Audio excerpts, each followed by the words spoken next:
बलिहार तेरे संग में राधा प्यारी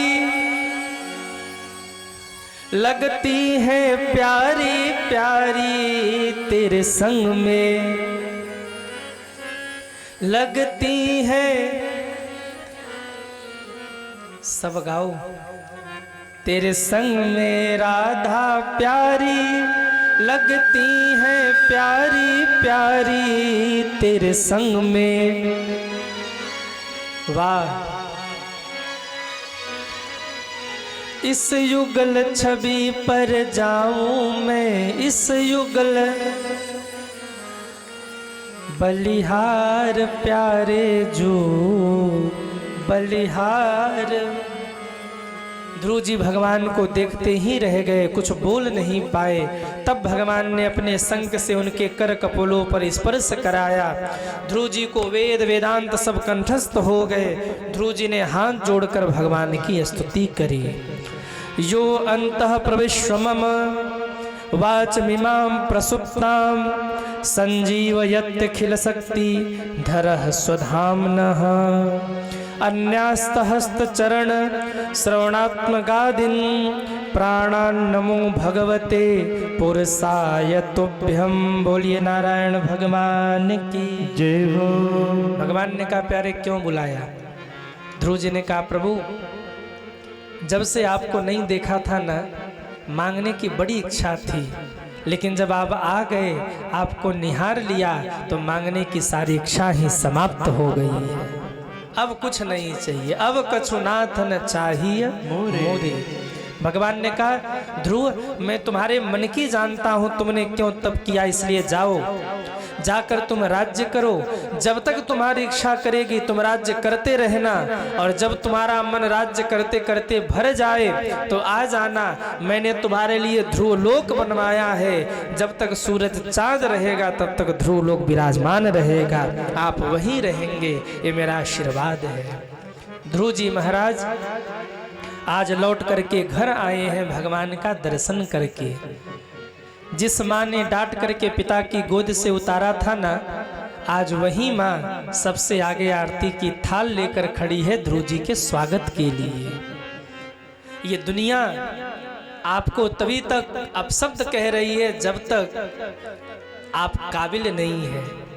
जिस दिन आप लायक बन गए ना, उस दिन जो दुनिया आपको दुदकार रही थी, जो दुनिया आपको अपशब्द कह रही थी, वही लोग कहेंगे भैया हम तो आपके बहुत बड़े सपोर्टर हैं। हाँ? किसी का बेटा पढ़ लिख कर बहुत बड़ा आदमी बन जाए, गांव का सबसे गरीब आदमी हो, कोई उसको पूछता न हो, और एक दिन ये गांव वालों को सूचना मिल जाए कि इसका बेटा बहुत बड़ा अधिकारी बन गया, IAS बन गया। अब जितने भी उसके उस्मन दुश्मन होंगे आस पड़ोसी के, सब मिठाई ले लेके पहुंचेंगे, कहेंगे भैया हम हर सोमवार को शंकर जी को 1 लोटा जल चढ़ाते थे और कहते थे इनका बेटा IAS बन जाए, इनका दुख दर्द दूर हो जाए अगर इनका बेटा अधिकारी बन जाए तो। हमने रोज मनाया था, अब मनी मन कहेंगे कैसे बन गया, हा? इतने ऊंचे पद पे कैसे पहुंच गया ये। और बाहर से कहेंगे भैया देखो हम तो आपके बहुत बड़े सपोर्टर हैं, जब से हमने इसको देखा था हम समझ रहे थे कि जरूर ये ऊंचाई पर पहुंचेगा, और आज वही हुआ। हमने शंकर जी से खूब मनौती मांगी थी। मनी मन कहेंगे बेटा बहुत बहुत गलत हो गया। हाँ? ये दुनिया है, होती कुछ और है, दिखाती कुछ और है। इसलिए मैं आपसे कहूँ किसी को अपना मत समझिए, क्योंकि इस संसार में कोई भी अपना नहीं है। अपने तो केवल और केवल भगवान है जो हर समय हम लोगों के साथ रहते हैं। किसी पर भरोसा मत करिए। दुनिया उस समय आपके साथ हो जाएगी जिस समय आप कुछ कर गुजरेंगे, और आपकी जहां से बिगड़ी ना, दुनिया तुरंत साथ छोड़कर चली जाएगी। जब तक आप चल रहे हैं दुनिया आपके साथ चलती रहेगी। जिस दिन आपका कुछ बिगड़ा, आप किसी से पैसा मांग कर देखना, पहले वही भागेगा। कह दो भैया हमको इतनी आवश्यकता है, सबसे पहले वो भागेगा। दुनिया तभी तक आपके साथ है जब तक आप चल रहे हैं। एक बस वो है जो खड़ी रहती है, और बस का ड्राइवर कहता, कंडक्टर कहता भैया 1 घंटे बाद ये बस चलेगी।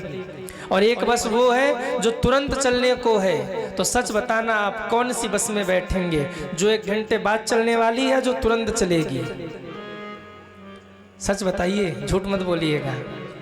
जो तुरंत चलने वाली है, जो एकदम लाइन पे खड़ी है, उसी में जाके सब लोग बैठ जाएंगे कि भैया तुरंत हम चलेंगे, हम 1 घंटे इंतजार नहीं करेंगे। यही दुनिया का सच है। जब तक आप चल रहे हैं दुनिया चल रही है, जिस दिन आप रुक गए कोई भी अपना नहीं है। अपने भी मुख मोड़ कर चले जाएंगे जिस दिन आप हारे।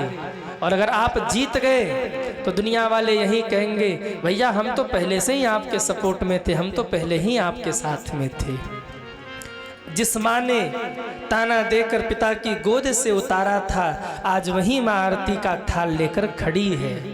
क्योंकि जा पर कृपा राम की होई, जा पर कृपा राम की होई, जा पर कृपा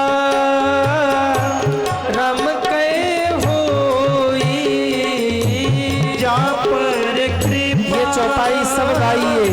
राम के होई, ता पर कृपा करे सब कोई, ता पर कृपा करे सब कोई, करे सब कोई, सब कोई, करे सब कोई।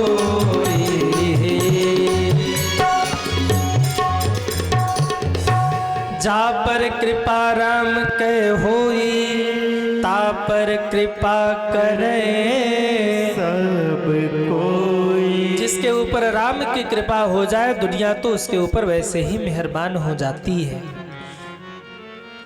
जिसके ऊपर भगवान कृपा कर दे उसके साथ पूरी दुनिया जुड़ जाती है। ध्रुव जी ने सबसे पहले अपनी छोटी माँ को प्रणाम किया, जिस माँ ने डांटकर पिता की गोद से उतारा था। ऊंचाई पर पहुंचने का मतलब ये नहीं है कि हम अपने बड़े बुजुर्गों का सम्मान करना भूल जाएं। जितने युवा बच्चे सुन रहे हैं यहाँ ध्यान से सुनिए। बड़ा बनने का ये मतलब कतई नहीं है कि हम अपने बड़े बुजुर्गों का आदर करना भूल जाएं। कोई आपका बुरा कर रहा है उसके साथ भी अच्छा करते चलिए। कोई आपका बुरा कर रहा है उसके साथ भी अच्छा करते चलिए।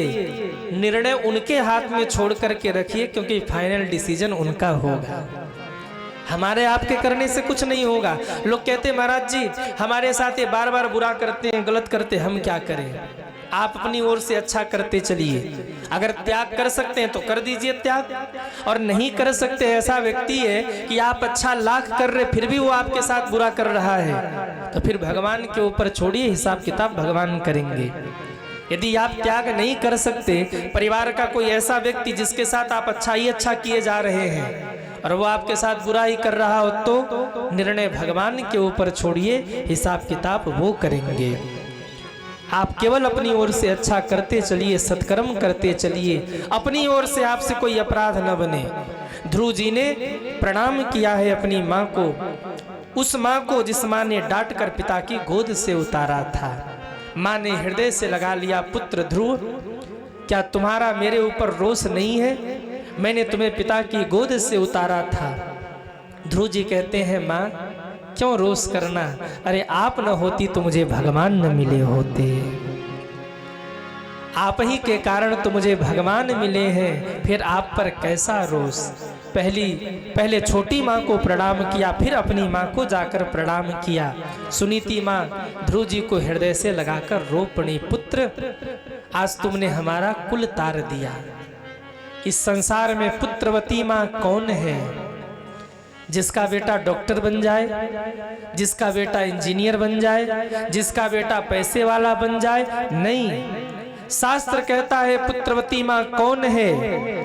कुलम पवित्रम जननी कृतार्थम वसुंधरा पुण्यवती चतेन अपार संवित सुख सागरे अस्मिन परे ब्रह्माणी यस्य चेतः। इस संसार में पुत्रवती माँ कौन है? कुलम पवित्रम जननी कृतार्थम, वो माँ धन्य धन्य हो जाती है जिस माँ का बेटा भगवान का भक्त बन जाए, भगवत भक्त बन जाए। वो धरती धन्य हो जाती है जिस धरती पर महापुरुषों के संतों के चरण पड़ जाए। वो गांव धन्य हो जाता है जिस गांव में कोई एक भगवत भक्त जन्म ले ले। आपके घर में परिवार में यदि कोई भगवत भक्ति करता है ना, तो अपने आप को सौभाग्यशाली समझना और ये मानना कि 21 पीढ़ी को तारने वाला आ चुका है। जो डॉक्टर बने, जो इंजीनियर बने, जो धनवान बने, वो क्या करेंगे क्या नहीं करेंगे उनका मैं नहीं जानता, लेकिन जो भगवत भक्त हैं ये विश्वास रखिएगा कि परिवार का पालनहार आ गया है। एक विभीषण के रहते लंका सुरक्षित थी। जिस दिन विभीषण ने लंका छोड़ा, गोस्वामी जी को कहना पड़ा, जब ही विभीषण रावण त्यागा, भयऊ विभव बिनु तब ही अभागा। सबके सब अभागे हो गए जिस समय विभीषण जी ने लंका छोड़ दिया। आपके घर में कोई अगर भगवत भक्ति करता है तो अपने भाग्य की सराहना करना। ये जो कथा यहाँ हो रही है, हमारे मुख्य यजमान जी और इनका पूरा परिवार जो ये कथा करवा रहा है, इसको साधारण मत समझना। आज इस कथा से 21 पीढ़ी धन्य धन्य हो रही है सज्जनों। 7 पीढ़ी आगे की और 14 पीढ़ी पीछे की इस कथा से तर रही है। और आज पितृलोक में अगर आपके पितृ भी देख रहे होंगे ना, तो वो भी अपने आप को सौभाग्यशाली कह रहे होंगे कि धन्य है ऐसे हमारे पुत्र, ऐसी संतानें जो धरती पर भागवत का अनुष्ठान कर रहे हैं और दोनों हाथ फैलाकर आशीर्वाद दे रहे होंगे, मेरे बच्चे तुम खूब दिन रात तरक्की करो, दिन दुना रात चौगुना आगे बढ़ते चले जाओ। मैं कई बार कहता हूं, जब आप अपने पितरों के निमित्त कोई धार्मिक अनुष्ठान करते हैं ना, तो उस धार्मिक अनुष्ठान से देवताओं को भोजन मिलता, उनका आवाहन होता, उनका सत्कार होता है। और जब यहाँ से सत्कार पाकर देवता वहां जाते हैं तो पितृलोक में पहुंचकर पितरों को कहते, भैया आपकी संतानें वहां धर्म कर रही हैं। बाजे गाजे के साथ उनका स्वागत करते हैं, माला पहनाकर उनका सत्कार करते हैं। और जब पितरों का सत्कार होता है तो पितृ दोनों हाथ उठा के अपने बच्चों को आशीर्वाद देते हैं, बेटा खूब दिन दुना रात चौगुना ऐसे ही तरक्की करो, भगवत मार्ग की ओर आगे बढ़ो। और जब पितरों की कृपा होती है तो घर में सुख शांति आती है। भगवान तो भक्ति प्रदान करते हैं, नौकरी नहीं देते। भगवान संतति वृद्धि नहीं करते। भगवान घर में सुख शांति नहीं देते। भगवान तो केवल भक्ति देते हैं। ये सब होता है पितरों की कृपा से, घर में सुख शांति आना, वंश वृद्धि होना, धन बढ़ना, सम्मान बढ़ना, मान प्रतिष्ठा बढ़ना, ये सब होता है पितरों की कृपा से। आप पितरों के निमित्त जब अनुष्ठान करते हैं, पितृ प्रसन्न होकर आशीर्वाद देते हैं, खूब तरक्की करो, खूब आगे बढ़ो, वो आशीर्वाद आके लगता है और तब परिवार आगे बढ़ता है। घर में पितृ दोष हो ना तो संतति वृद्धि रुक जाती है। घर में पितृ दोष हो तो घर में से सुख शांति चली जाती है। इसलिए पितरों के निमित्त जीवन में अनुष्ठान करते रहिए। वो संतुष्ट रहेंगे तो समाज में मान सम्मान बना रहेगा, संतति वृद्धि बनी रहेगी और लक्ष्मी माँ की कृपा होती रहेगी। आज इस कथा से कई कई पीढ़ियां धन्य हो रही हैं। और केवल आपकी ही नहीं, जितने लोग कथा को सुन रहे हैं, ठाकुर जी की डायरी में इतने लोगों का नाम नोट हो रहा है। कितने लोग आज भगवान की कथा में बैठे, मेरी कथा में बैठे हैं, और इसका हिसाब किताब वहाँ होगा। कोई गलती हुई हो और यमराज के दूत का इनको नरक भेजो, कहना नहीं नहीं हमने कथा सुना है। कहाँ सुना है? कहाँ सुना है? हाँ नहीं नहीं, और क्या नाम है? हाँ जेवरी। 2-4 दिन में याद हो जाएगा, ऐसा नहीं है, तो तक तो कथा बीत जाएगी। हमारे सामने नाम बड़ा गजब गजब का आता है, क्योंकि कथा यात्रा में है ना, तो जहाँ जाए वहाँ का अलग अलग नाम। कई लोग तो कहते गुरु जी भूल गए। हम कहते भैया आपको पहचान रहे, नाम भूल गए। क्यों? दिमाग का भी एक सॉफ्टवेयर है ना, कितना याद रखा जाए।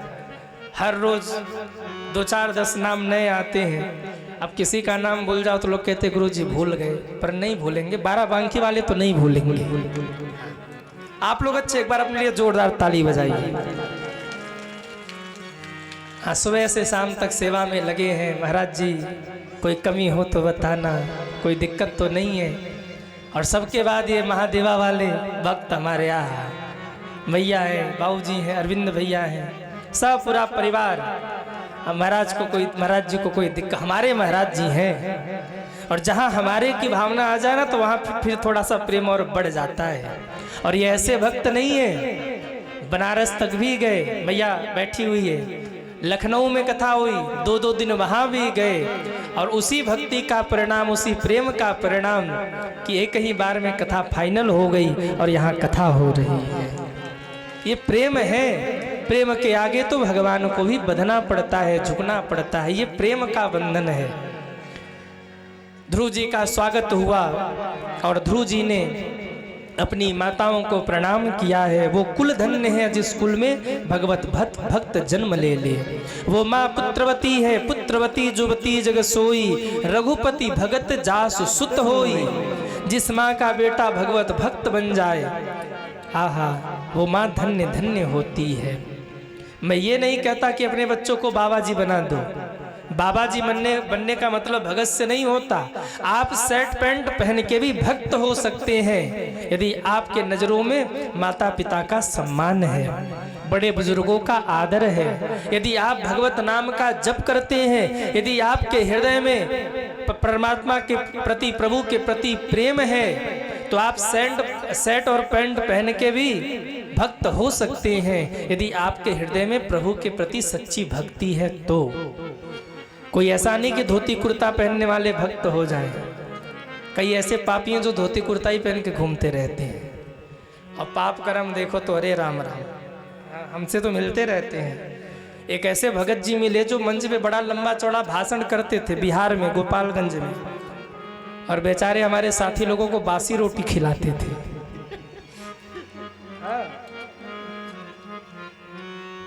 क्यों नाम दे? मंच पे आते थे तो इतना लंबा चौड़ा, मिश्रा जी थे गोपालगंज में, इतना लंबा चौड़ा भाषण फेंके, अरे महाराज जैसे लगे कि बड़ा विद्वान आ गया, बहुत बड़ा भगवत भक्त आ गया। और एक वो जजमान जी बनते थे, वो तो गजब के थे भैया। तो ये जरूरी नहीं है कि कोई कुर्ता धोती पहन के या खूब बढ़िया टीका लगा के भगवत भक्त हो। भगवत भक्त, ये भक्त कोई स्वरूप नहीं है, ये भक्त तो स्वभाव है। आज ध्रुव जी का मान हुआ।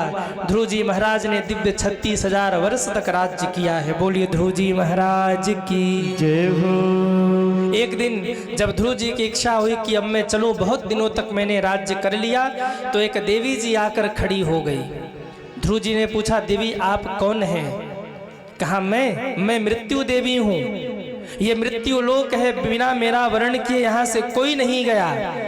ध्रुव जी ने कहा जरा सिर नीचे करिए। मृत्यु देवी ने सिर नीचे किया। ध्रुव जी ने दौड़ लगाया, दौड़ करके मृत्यु देवी के सिर पर पैर रखा, छलांग लगाकर दिव्य विमान में बैठकर भगवान के धाम चले गए। और आज भी ध्रुव जी महाराज उत्तर दिशा में ध्रुव तारा के रूप में चमक रहे हैं। ये भगवत भक्ति का प्रभाव है। जब आप भगवान के चरणों से जुड़ जाते हैं, भगवत भक्ति करने लगते हैं ना, तो आपका जीवन चमक जाता है। देखो कथा पंडाल में बैठ के आप लोग कितने प्यारे लग रहे हैं, हाँ? और यही चप्पल पहन के घर जाओ तो फिर लगता है भैया दुश्मनी शुरू हो गई। लेकिन यहाँ बैठे हैं तो सब प्रेम से बैठे, सब सारा विवाद संवाद सब समाप्त है और बड़े प्यारे लग रहे सब। क्यों? भगवान की छत्र छाया में बैठे हैं। आप अनुभव करना, जैसा आप यहाँ हैं वैसे घर नहीं होंगे, और जैसे चप्पल पहन के घर जाते होंगे फिर वैसे नहीं रहते होंगे।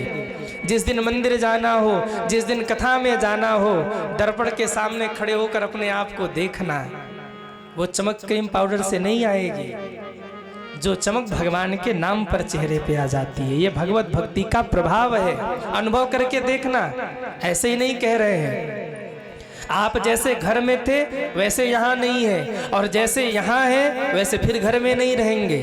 अपनी फोटो लग के देखना कि महाराज हम तो बड़े अच्छे लग रहे कथा में बैठकर। क्यों? ये भक्ति का प्रभाव है। आप सभी के ऊपर इस समय भक्ति महारानी की कृपा है, भगवान की कृपा है। और जिन पर भगवान की कृपा हो, भक्ति की कृपा हो, वो तो वैसे ही चमकते रहते हैं। ये जितना चमक दमक है, ये सब हमारे आपके बनाए थोड़ी है, ये तो भगवान से ही है। वो गाते हैं ना, ये चमक ये दमक फूलवन महक, ये चमक ये दमक फूलवन महक, सब कुछ सरकार तुम्हीं से है, सब कुछ सरकार तुम्हीं से है। ये चमक ये चमक ये दमक फूलवन महक, चमक ये दमक फूलवन महक, सब कुछ सरकार तुम्हीं से है, सब कुछ सरकार तुम्हीं से है। इठला के पवन चूमे सैया के चरण, इठला के पवन चूमे सैया के चरण, बगियन माँ बहार तुम्हीं से है, बगियन माँ बहार तुम्हीं से है। ये चमक ये दमक फूलवन महक, ये चमक ये दमक फूलवन महक, सब कुछ सरकार तुम्हीं से है, सब कुछ सरकार तुम्हीं से है, सब कुछ सरकार तुम्हीं से है, सब कुछ सरकार तुम्हीं से है। ये चमक ये दमक फूलवन महक, ये चमक। ठाकुर जी झूला झूल रहे हैं, इनको सुनाइए। ये चमक ये दमक फूलवन महक, ये चमक सब कुछ सरकार तुम्हीं से है।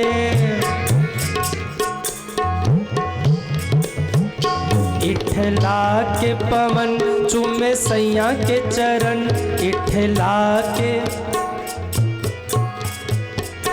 बगियन में बाहर तुम्हीं से है,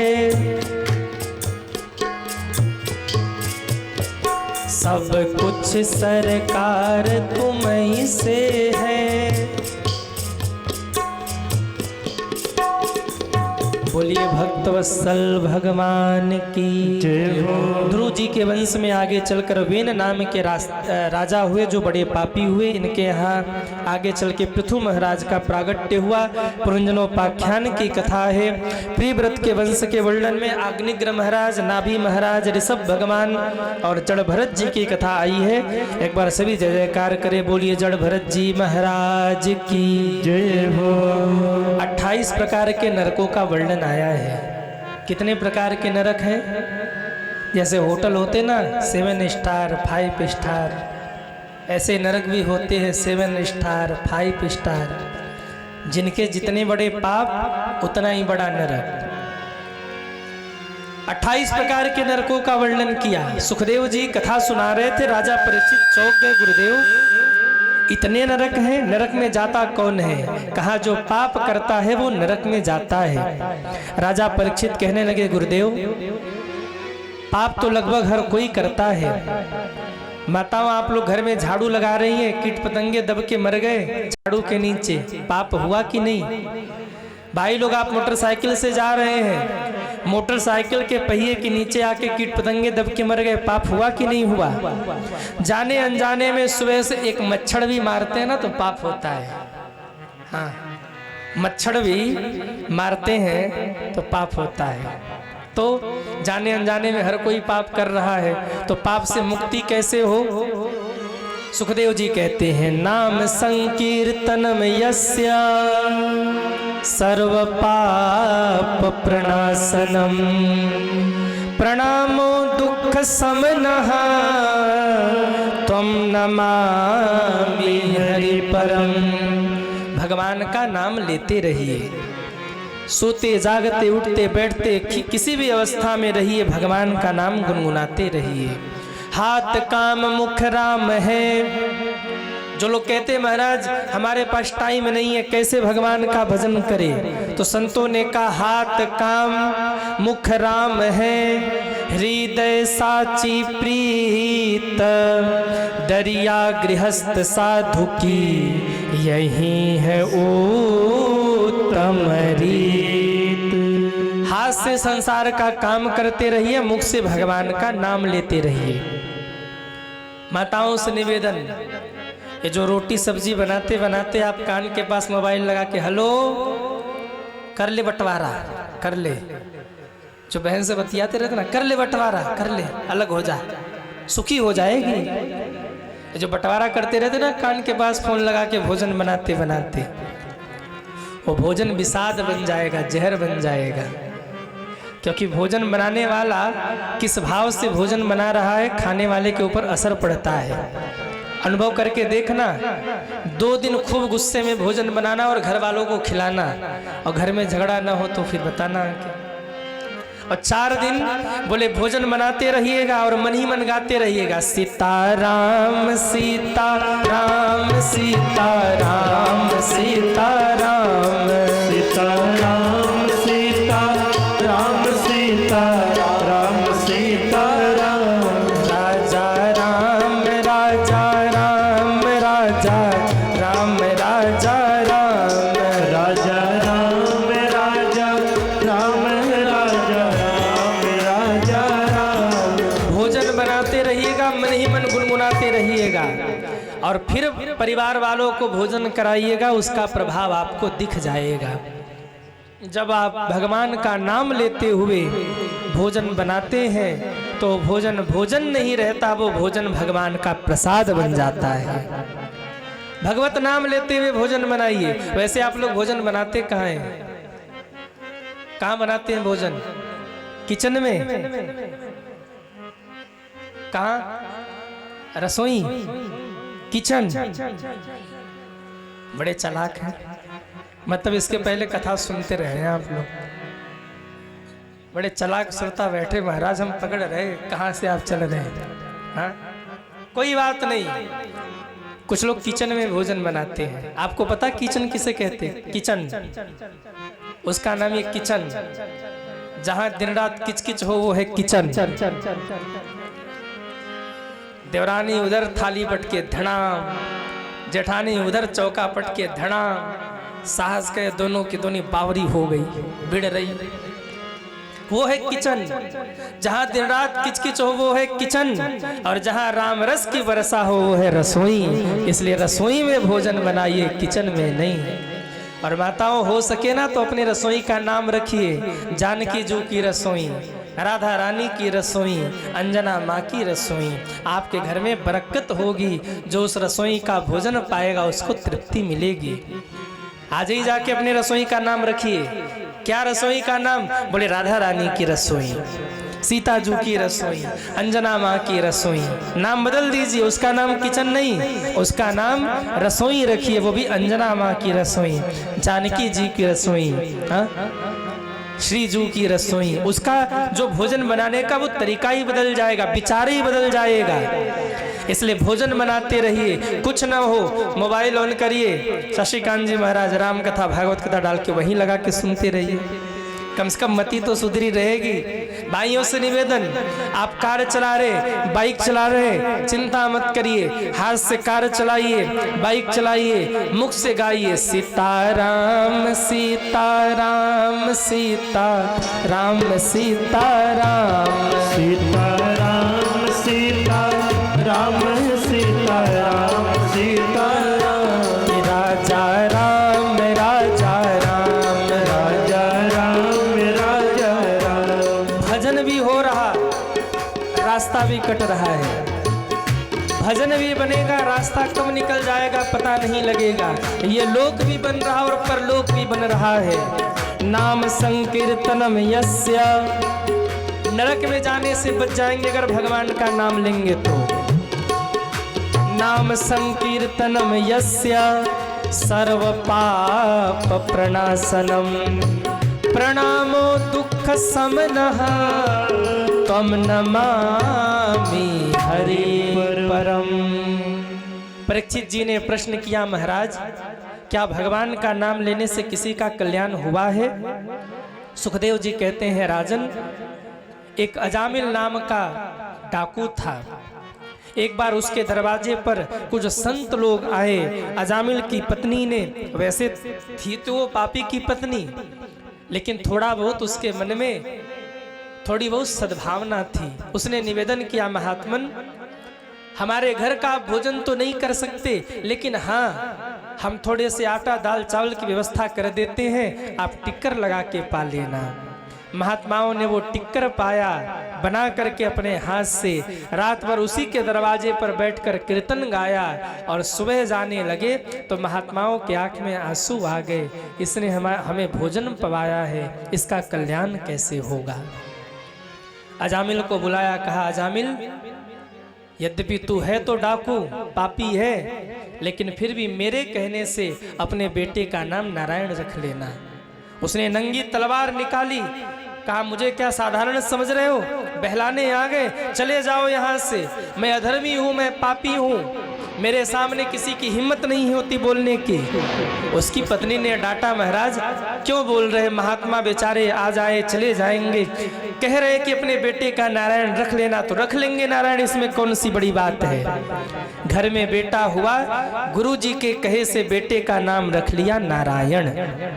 मेरे भाई बहन, घर में बेटा हो बेटी हो, अपने बच्चों का नाम गुरु के द्वारा करवाइए। आप अपने से नाम रखेंगे तो अपने अनुसार रखेंगे, और गुरु जी नामकरण करेंगे तो शास्त्र के अनुसार करेंगे। धरे हो नाम गुरु हृदय विचारी। आप अपने से नाम रखेंगे तो क्या नाम रखेंगे कोई भरोसा नहीं, लेकिन गुरुदेव अगर नामकरण करेंगे तो कल्याणकारी नामकरण करेंगे। घर में बेटा हो बेटी हो, गुरु इसीलिए जरूरी है। बेटा हुआ बिटिया हुई, गुरुदेव से नाम पूछ लिया, गुरुदेव ने नामकरण कर दिया। लेकिन आजकल क्या होता है, बोले बेटा होने वाला हो तो 6 महीने पहले बुआ जी फोन कर देती है, बेटा भया तो नाम हम रखेंगे। मौसी कहे नाना बेटा भया तो नाम हम रखेंगे। पिताजी माताजी कहे नाना बेटा हुआ तो नाम हम रखेंगे। और बेटा हो गया तो बोले चिंटू पिंकू, जो ही मन में आता वही रख देते हैं नाम। हाँ? जो ही मन में आया चिंटू पिंटू पिंकू वही रख दिया नाम, जिसका कोई मतलब नहीं वो भी नाम रख दिया। आजकल तो नाम बड़े विचित्र विचित्र हो गए। हाँ? एक बच्चा था, माता पिता थोड़े से पढ़े लिखे, बच्चे का नाम रख दिया टोमी। अब जब मैं उनके घर में गया तो वो कह रहे थे बेटा टोमी बेटा टोमी, तो हमको लगा कुत्ते को बुला रहा है। इतने में बेटा आया, प्रणाम किया, बोले गुरुदेव ये टोमी है। हमने कहा बहुत बढ़िया।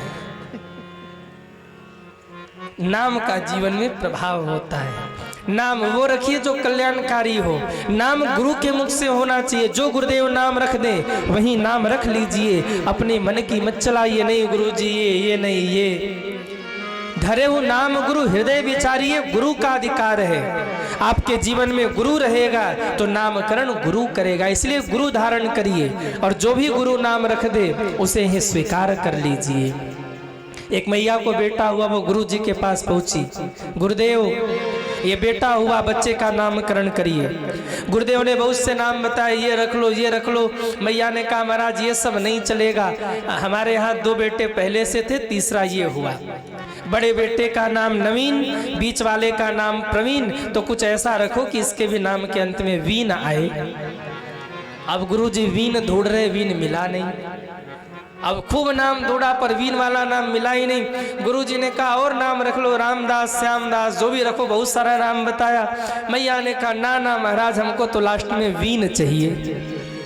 बड़ा वाला नवीन, बीच वाला प्रवीण, तीसरे का नाम ऐसा रखो लास्ट में वीन आए। गुरुजी परेशान हो गए, कहा सुनो बड़े वाले का नाम नवीन, बीच वाले का नाम प्रवीण, तीसरे का नाम रख लो सोयाबीन, हो जाएगा कल्याण।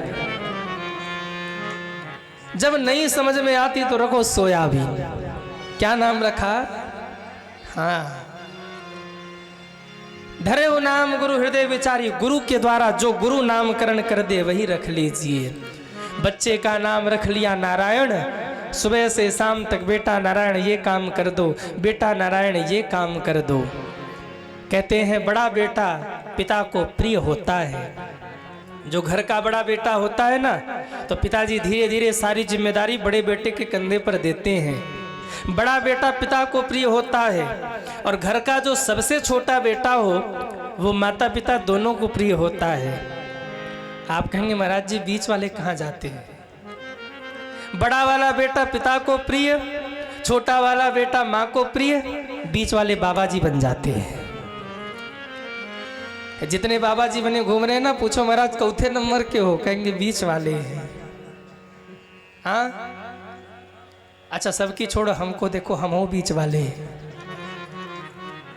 हम भी बीच वाले हैं। अच्छा आप लोग भी हैं?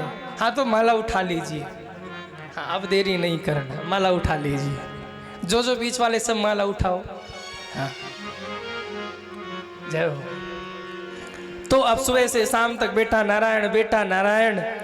अब बुला तो रहा है बेटे को, पर मुक्ति बन रही है। हुआ ये कि एक दिन आए यम के दूत, इसका बेटा दूर खेल रहा था। आवाज लगाया बेटा नारायण बचाओ, बेटा नारायण बचाओ। बेटे नारायण ने तो नहीं सुना, बैकुंठ में बैठे नारायण भगवान ने सुन लिया है। अपने दूतों को भेजा है, नारायण के दूत आए, भगा दिया है यम के दूतों को, और लेकर उसको पहुंचे भगवत धाम।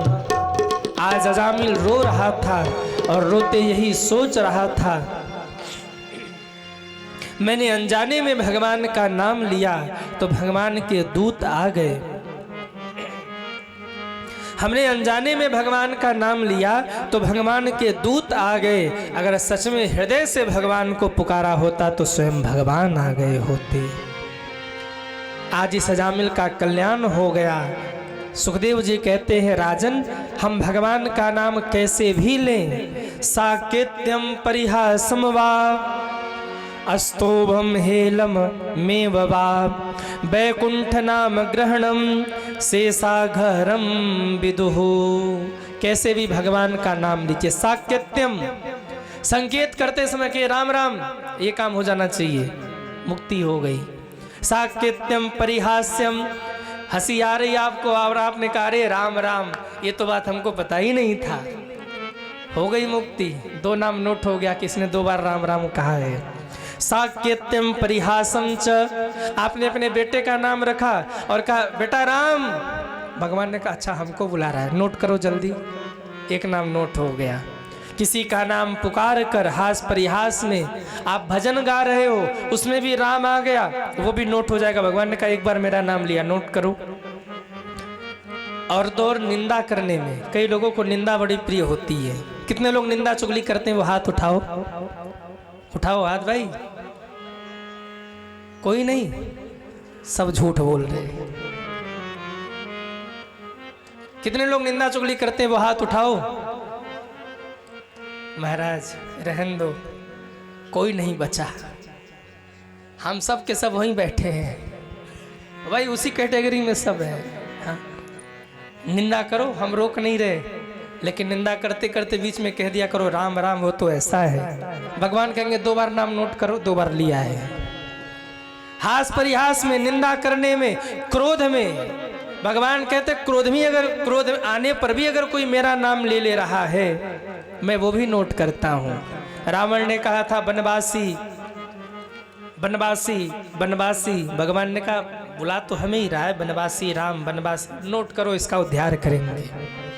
कैसे भी लीजिए, गोस्वामी जी ने तो यहाँ तक लिख दिया, भाव कुभाय भाय कुभाय न खयाल सहु, भाय कुभाय न खयाल सहु,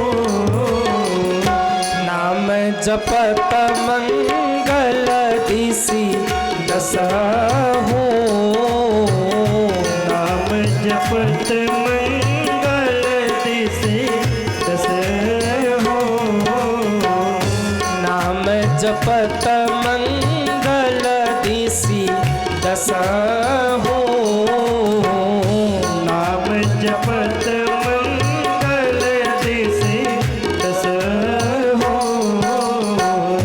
नाम जपत मंगल दिसि दस हो। कैसे भी भगवान का नाम लीजिए, भगवान का नाम कल्याण करता है। इसके बाद वृत्तासुर की कथा है, इसके बाद हिरण्यकश्यपु के वध की कथा है। हिरण्यकश्यपु ने वरदान पाया, न दिन में मरूं न रात में, न आकाश में न पाताल में, न घर में न बाहर, न अस्त्र से न शस्त्र से। इतना ही नहीं, उसने तो यहाँ तक कह दिया, न नर से मरूं न पशु से मरूं। ब्रह्मा के बनाए गए सृष्टि में मुझे कोई न मार पाए, ब्रह्मा के बनाए गए 12 महीनों में मुझे कोई न मार पाए। लेकिन जब इसका पाप बढ़ा, प्रहलाद जी से पूछता है, बता तेरा भगवान कहाँ है। प्रहलाद जी कहते, पिताजी मेरे भगवान तो धरती के कड़कड़ में है। उसने गदा उठाया और कहा, अगर तेरा भगवान कड़कड़ में है तो इस खम्भे में भी होगा। मैं तेरे भगवान पर प्रहार कर रहा हूं, बचा सको तो बचा लो अपने भगवान को। जब गदा उठा के मारा, खंभे के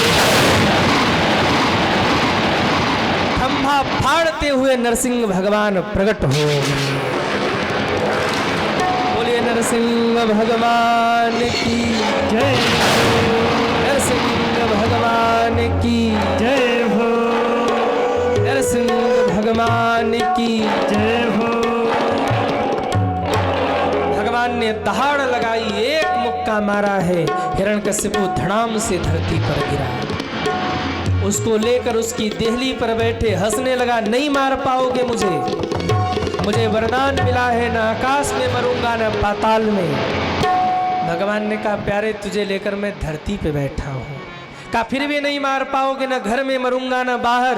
भगवान ने कहा, मैं तुझे लेकर तेरी देहली पर बैठा हूँ, न दिन में मरूंगा न रात में।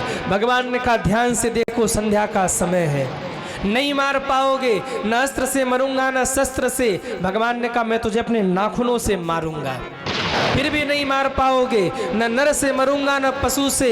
भगवान ने कहा, ध्यान से देखो, न तो नर हूं न तो पशु, नरसिंह बन करके आया हूं मैं।